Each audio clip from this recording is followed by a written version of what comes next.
Today is February 13th, and tomorrow is Valentine's Day.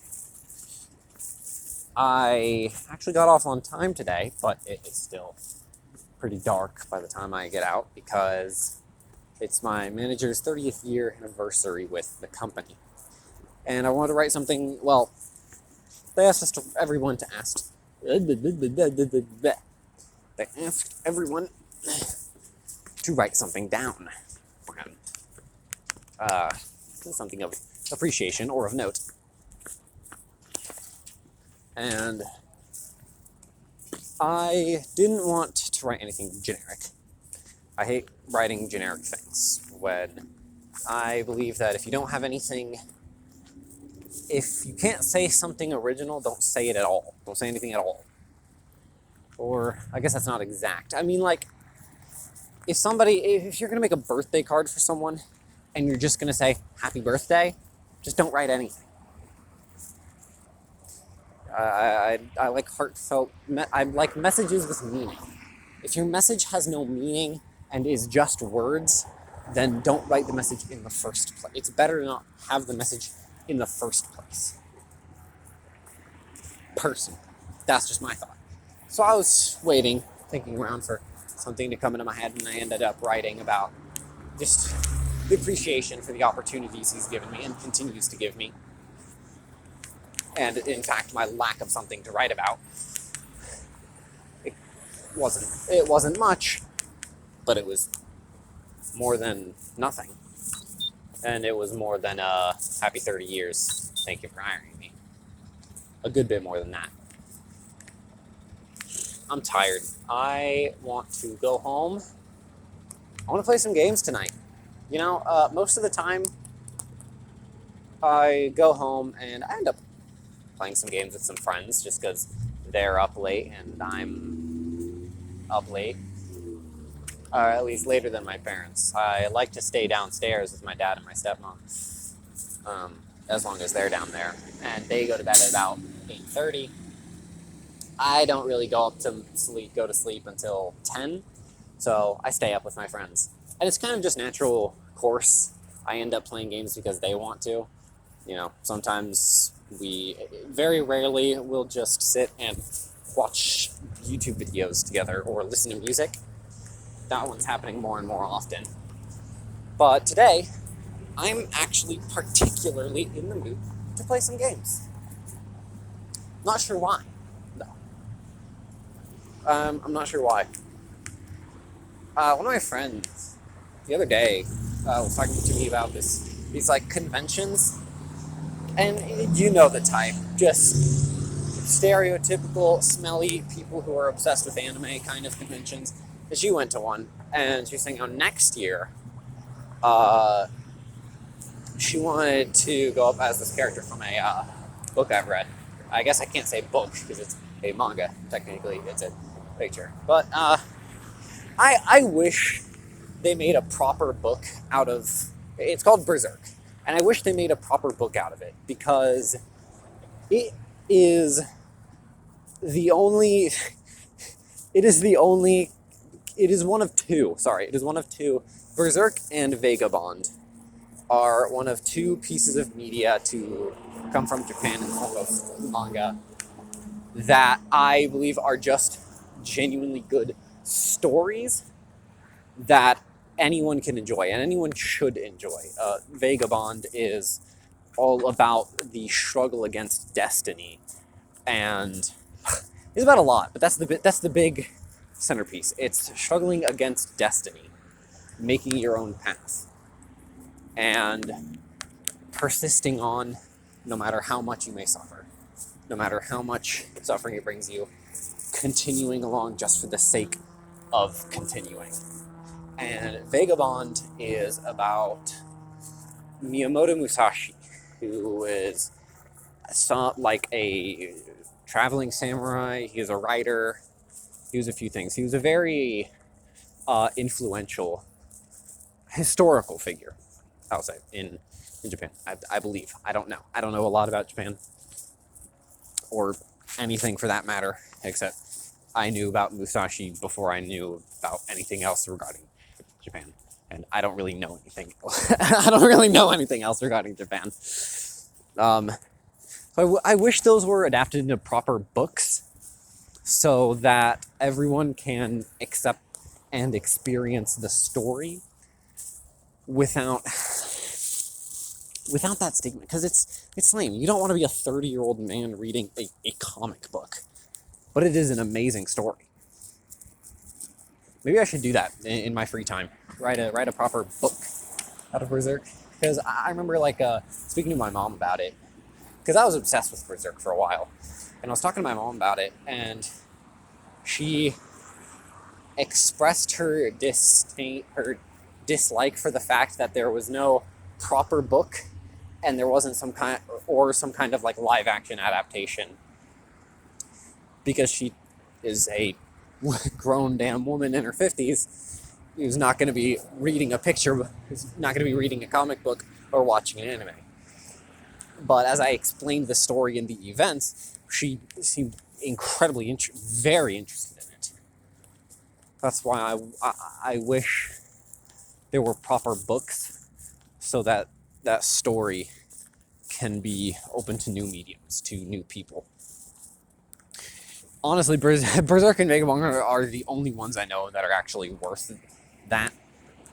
I mean, I think it would be nice to make a proper book out of most manga I read.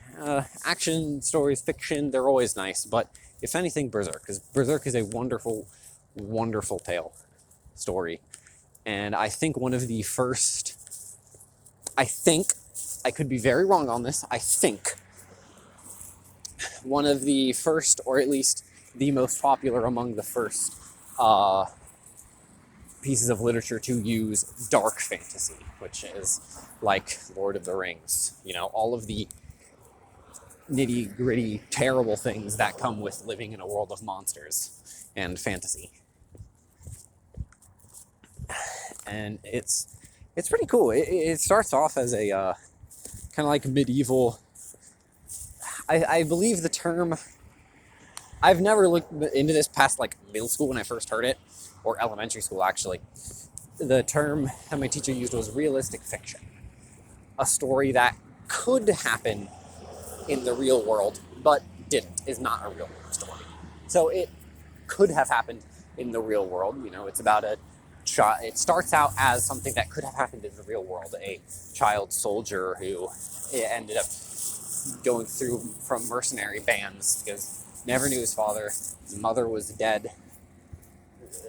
Technically before he was born. He was technically born from a corpse, because it was his mother was hung, and we just find him beneath his mother's corpse, beneath a corpse hanging from a tree.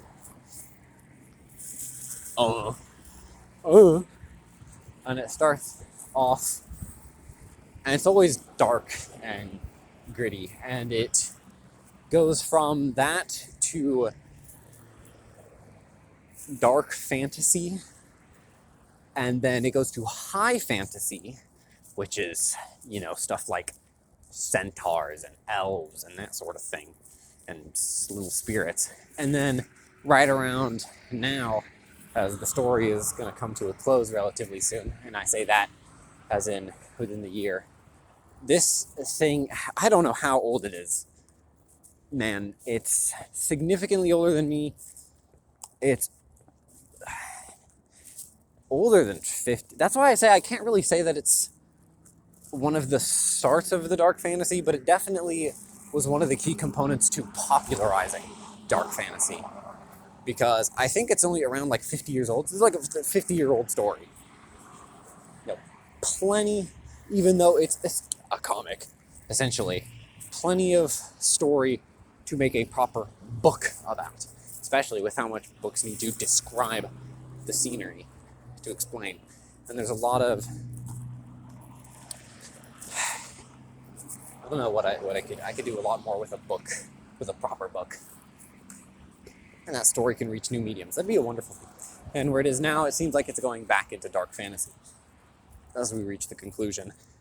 And by that, I mean we probably aren't going to reach the conclusion for another 2 years, 3 years. Anyway, after the sidetrack for like 8 minutes, one of my friends was going to go as the protagonist, whose name is just Guts. Oh, and she not necessarily invited, but she implied that I am welcome to join at one point in time, at 1 year. And at first I thought, man, I don't want to do that, because that would require me flying across the country to something I'm going to be there for 1 day, somewhere I don't really want to be, because those aren't really people I enjoy interacting with. They aren't not my kind of people. But if she wants me to, then maybe I will. Maybe I will, maybe I won't. I don't really know. Haven't thought about it at all. But if I did, I don't want to talk about that. I don't want to be lame and admit that I want to be ripped and huge and giant so I can cosplay Set from League of fucking Legends. It's so stupid. He's a blonde, muscular mama's boy. And that just seems so funny to me. To go as this, like, 5'9", like, completely average build dude. That would be funny to me. But it's even funnier for her. She's this little, like, 5'3". I don't even know if she's 5'3". I think she's, like, 5'1". No, I think she's actually 5 feet flat. Literally 5 feet flat, because my mom is 5'1", and she's a little bit shorter than my mom. I think she's like 5 feet tall, flat. And Guts is this 6 foot, like 6'9", giant, like Goliath of a man. And I think that'd be hilarious to see in the real world, to see her do. Man, that's a wonderful point. Maybe I could write that down. Maybe I could adapt. I would need to pay royalties, though, which is kind of lame. But I would love to be able to adapt Berserk into a book. I would need to finagle with the time a bit, because where it technically, goddamn loud, where it starts is about like the, not really midpoint of the story, but after all the bad events have happened, after the eclipse, which is a notable event that kind of sets the gears of the story in motion. The eclipse. And it's after the eclipse, and it's after he's got this little pixie? Fairy? I don't actually remember what he is. He's got this little companion named Puck. He's got this armor. He's got this giant sword that they say several times is so big it can barely even be considered a sword. In fact, they call it a slab of raw iron. Where was I going with that? It's so cool. It's so cool. I love it. And it kind of starts in the after he's got all this stuff and missing forearm and a repeating crossbow and all this like cool decked out mercenary stuff. So it kind of just puts you in the middle of that after he's already the character that he is. And even more so, it explains his personality is a little different. Because the person who originally made it kind of just started. He didn't really know what he was doing when he started making it, and he didn't really know if he would follow through with it. So he just kind of did whatever, just threw stuff at the wall and saw what stuck. And then after he stuck with it for a while, he adapted the characters, changed the protagonist a little bit, and he went on record to state that if he could, he would completely change the beginning, how you're introduced to the character. But basically there's the first point where the story begins, where the manga begins, whatever the hell begins. I hate saying the word manga. I feel so stupid and lame and like a loser.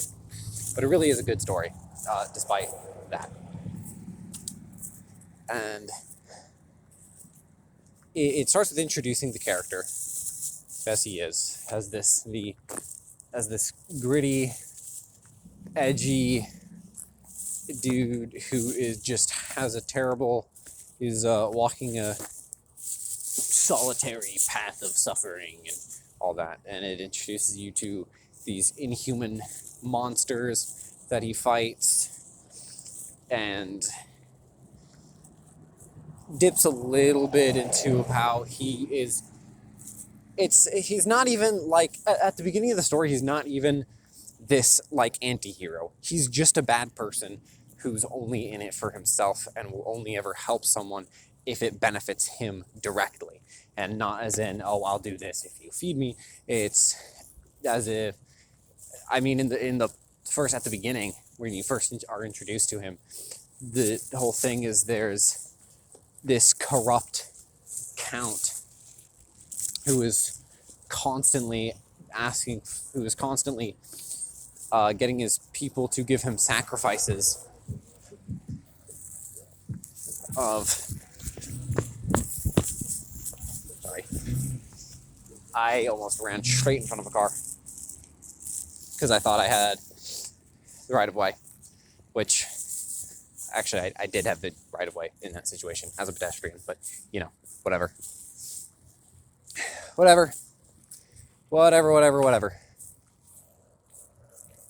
That sucks. I don't even care about the interaction. It's just the way they all fucking stared at me afterwards.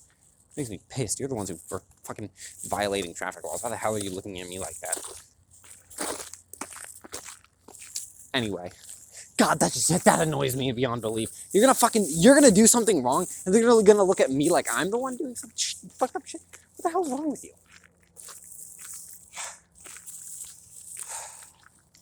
There's so many people out tonight, and I don't know why. It's annoying because the whole reason I like being out this late, the whole reason I can do this talking to myself is because there's typically no one out. But now there's people out, and they probably just heard me get mad. It's still annoying, and that might ruin my mood for the rest of the night. Who knows? Just the way they fucking looked at me afterwards. It's beyond annoying. You did something wrong and you're gonna blame me? Like I'm the issue? Get your attitude checked. Man, how the hell were you raised to make you think that that's alright? Disgusting. Hate it. Anyway, I'm gonna lower my volume because I'm approaching someone. Anyway, I was talking about and he was ordering like sacrifices from his towns, of little girls from his townspeople, and they're just begging guts because he's just a stranger walking in, that they find out that he's a mercenary, and they're like, "Oh, you help us out?" You're like, "No, I don't care." And they're like, "Oh, please, we'll give you anything." And it's like, I don't care. I'm leaving. I have a goal.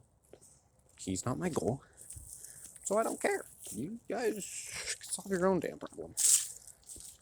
And then it turns out, I'm yawning. Oh,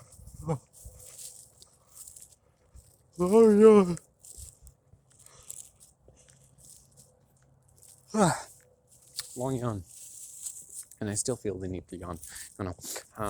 And it turns out that the Count was actually some kind of inhuman monster who is the kind of person that he's been hunting down all this time. So, he's like, "Oh, well, these are the people I'm hunting anyway, so I'll go kill them. So, sure, I'll help you guys out." And you realize that he's an absolute sicko.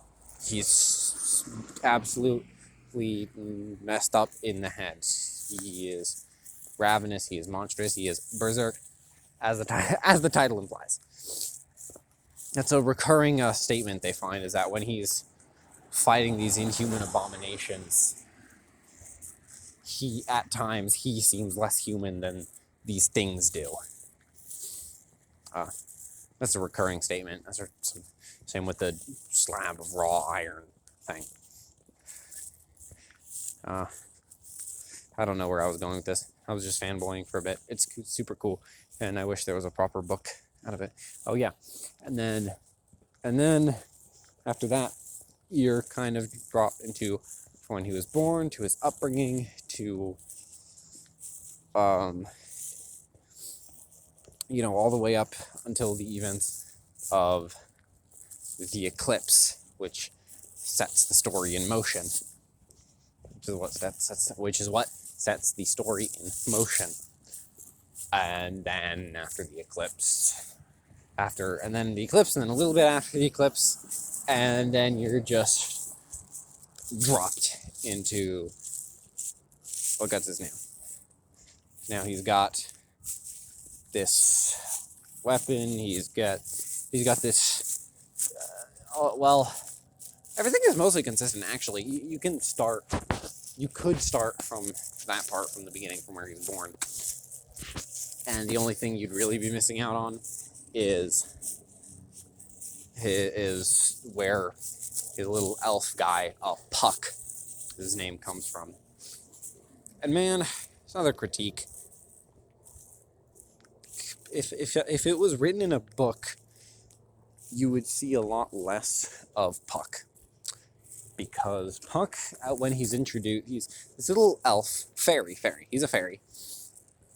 And at the beginning, he's kind of like this, I can't say guiding light, but he's like a voice of reason. And he's like the light, cheery kind of side guy and a voice of reason to Guts, who's just eternally brooding and only ever doing things for his own sake. And as the story goes on and Guts develops more and more, Puck just becomes this side comic relief comedy character, and that is annoying, honestly, because he was a wonderful character at the beginning, and then he deteriorated into into comic relief and visual gags, which is sad to see, but whatever. And that would mean that it'd be hard, because a lot of the comedy is just visual gags. You can't really translate that well into a proper book, so you would just be seeing Puck less and less and not really know why. Which, to be fair, I don't really know why Puck became a comedy character in the first place. He was a wonderful character. And I don't know. Because as the story goes on, Guts himself becomes more reasonable and more compassionate. Not by a wide margin, but notably. And so Puck kind of loses his role as the voice of reason and the voice of kindness. And so, what are you gonna do about it? What do you do with the character now? Well, he's comedy now. So I don't know. We sacrifice one character for the growth of the protagonist. Is it worth it? Yes, I say so. But still think they could have done more. Still think Puck could have changed. Who knows? The story isn't over. Maybe Puck being some kind of comedy character is just something temporary, and that's about to change. We'll see. New chapters are being released less and less frequently as time goes on, as the primary creator, I don't remember his name. I think his name was Kentaro Miura.